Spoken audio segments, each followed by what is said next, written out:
अयोध्या की कैंट थाना पुलिस ने जिले की खनन अधिकारी के आवास से गैर जनपद के निवासी 3 संदिग्ध युवकों को हिरासत में लिया है। चर्चा है कि खनन अधिकारी के छोटे बेटे का अपहरण करने की कोशिश में जुटे थे और कैब बुक करवाकर यहां आए थे। बताया गया कि खनन अधिकारी दीपक कुमार का दूरदर्शन चौराहे के पास डीएम आवास के निकट आवास शुक्रवार को किसी कार्य से लखनऊ गए थे।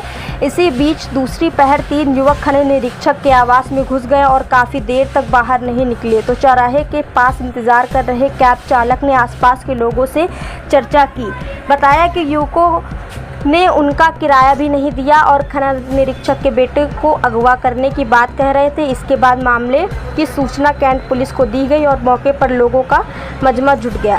कैंट पुलिस ने 3 युवकों समेत कैब चालक को हिरासत में लिया है और पूछताछ के लिए कैंट थाने लाई है। अयोध्या एसपी सिटी मधुबन सिंह ने जानकारी देते हुए कहा कि खनन अधिकारी के घर रेकी करने के मामले में 3 अभियुक्तों के खिलाफ कैंट थाने में मुकदमा दर्ज किया। तीनों अभियुक्तों को मजिस्ट्रेट के समक्ष प्रस्तुत करके रिमांड में लिया जा रहा है।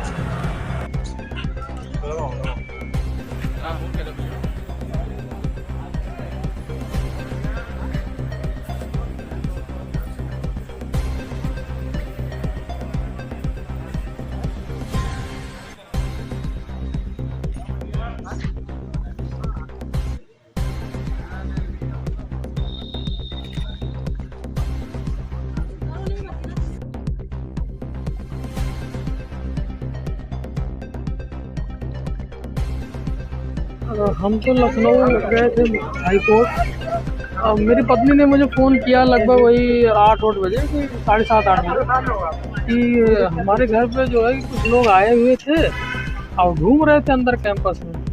हमने यार पूछा कि भाई कौन था, कुछ पता लगा तो उसने कुछ बताया नहीं, लेकिन उसी 5 मिनट बाद फ़ोन किया कि एक ड्राइवर कैब वाला जो है 3 आदमियों को ढूंढ रहा है, कह रहा है कि आपके घर के पास जो है 3 लोग इसी अंदर घुसे हैं, हमारा किराया नहीं दे रहे हैं। तो पत्नी ने पूछा कि क्या बात है भाई, क्यों? तो उसने बताया कि मैडम 3 लोग आपके घर के अंदर घुसे हैं, लखनऊ से आए हैं और जो है कि हमारा किराया नहीं दे रहे हैं। तो पत्नी ने फिर पूरी बात जब पूछी तो उसने बताया कि गाड़ी में ये लोग बात कर रहे थे कि एक छोटा सा बच्चा है 2.5-3 साल का, वो जो है कि बोलता नहीं, उसी के चक्कर में ये लोग आए थे। तो वही पूछने लगा कि मैडम आपके यहाँ कोई छोटा बच्चा है क्या जो बोलता नहीं है? तो पत्नी को लगा कि ऐसी बात है, तो हमने तुरंत ही कहा कि भाई ड्राइवर को बैठा लीजिए, मैं पुलिस को फ़ोन कर रहा हूँ। मैंने तुरंत ही सादतगंज चौकी इंचार्ज को फ़ोन किया। उसके बाद चौराहे पर ही ये लोग घूमते हुए मिल गए और ड्राइवर ने उनको पहचान की कि यही हैं। उनको किसी तरह पकड़ा गया। बाद में मैंने तो थाना कैंट के इंस्पेक्टर साहब को फ़ोन किया, वो तुरंत ही फोर्स वो लोग भेजे हैं, उनको पकड़ा गया है। अब मामला और घर में जो मुझे पता लगा एक बार 3 बजे गए, फिर 4 बजे, इसी तरह मतलब कई बार गए हैं, 2-3-4 बार। तो कैंपस में ही घूम रहे थे क्योंकि बच्चे अपनी मदर के साथ थे, तो इसलिए वो उनको मौका नहीं मिला होगा। अब उन्हीं से एक्चुअली पूछा जाए क्या फैक्ट है। सर आपके द्वारा बड़ी कार्रवाई की गई है, क्या इसी से जोड़ के देखा जा सकता है क्या?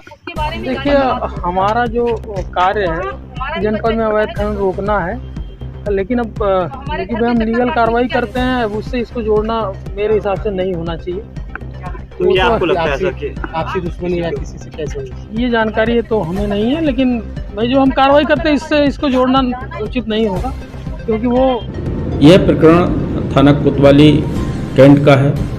कल शाम को लगभग 7 से 7:30 बजे के बीच यह जानकारी प्राप्त हुई कि खनन निरीक्षक के घर के आसपास 3 अज्ञात व्यक्ति उनके घर की रेकी कर रहे हैं और उनके बच्चे के किडनैपिंग का प्रयास कर रहे हैं। इस सूचना पर थाना स्थानीय पुलिस मौके पर पहुंचती है। खनन निरीक्षक द्वारा थाना कोतवाली कैंट में एक तहरीर प्रस्तुत की, जिसके आधार पर थाना कोतवाली कैंट में मुकदमा पंजीकृत किया गया है। तीनों अभियुक्तों को गिरफ्तार किया गया है। उनसे विस्तृत पूछताछ करके जो मुकदमा पंजीकृत है उसमें उनका मजिस्ट्रेट के समक्ष प्रस्तुत करके रिमांड लिया जा रहा है और इसकी विवेचना की जा रही है।